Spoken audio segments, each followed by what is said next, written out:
If you're thinking about retiring at 62, congratulations. But before you give your notice and walk away from your paycheck, there are a few things you really need to have figured out first, because retiring at 62 creates some unique challenges. Hi, I'm Andy Rose, and welcome back to Andy Rose Talks Wealth. You're still 3 years away from Medicare, you're several years away from full Social Security retirement age, and you may need your money to last 25, 30 years, or even longer. So today, let's go through 5 things you need to do before retiring at 62.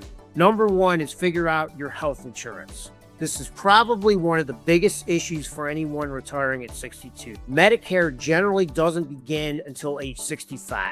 That means if you retire at 62, you potentially got a 3-year gap where you need to provide your own health insurance. Maybe you can stay on your spouse's employer plan, or you'll use COBRA for a period of time, or perhaps you'll purchase coverage through the health insurance marketplace. Whatever your plan is, don't just estimate the cost. Find out what your premiums, deductibles, and out-of-pocket expenses could actually be. I've seen people who were financially ready to retire but hadn't properly planned for health care. You don't want that surprise after you've already left your job. Number 2 is decide when you're going to take Social Security. Age 62 is also the first age when most people can begin collecting Social Security retirement benefits. And that makes this decision very tempting. You stop working, the paycheck is gone, and suddenly Social Security is available. But just because you can take it doesn't necessarily mean you should. Taking Social Security at 62 means accepting a permanently reduced monthly benefit compared with waiting until full retirement age. And delaying even longer can increase your monthly benefit further. That doesn't mean taking it at 62 is wrong. For some people, it absolutely makes sense. But before you retire, you should know, are you taking Social Security immediately, or are you going to delay it? And if you're married, this decision should really be coordinated between both spouses. Number 3 is know exactly where your income is coming from. Once you retire, the paycheck stops. So what replaces it? Maybe it's Social Security. Maybe you have a pension, or perhaps you're withdrawing money from an IRA or 401k. Perhaps you have a taxable investment accounts, cash savings, rental income, or other sources of income. Before retiring, I like to see people actually map this all out. For example, if you need $7,000 a month to live on, where exactly is that money coming from? And don't forget about taxes. A $7,000 withdrawal from a retirement account doesn't necessarily mean you're going to have $7,000 available to spend.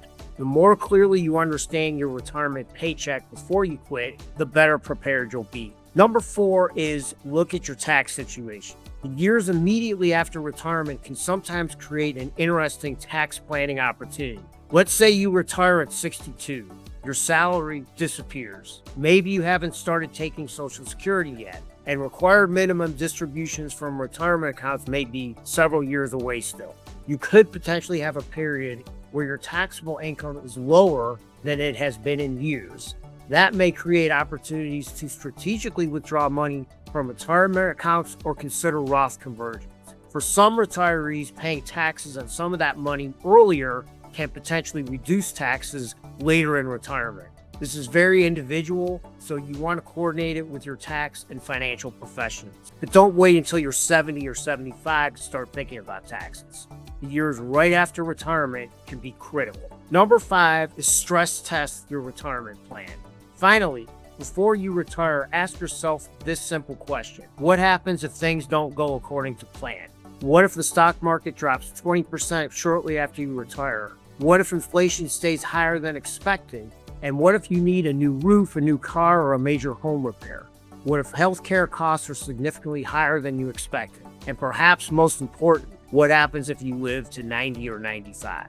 A good retirement plan shouldn't only work when everything goes perfectly. You want to know that your plan can handle some bad markets, unexpected expenses, and a long retirement. The bottom line is retiring at 62 can absolutely be realistic.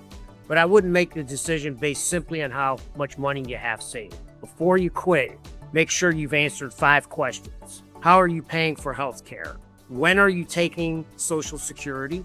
Where is your monthly income coming from? What is your tax strategy?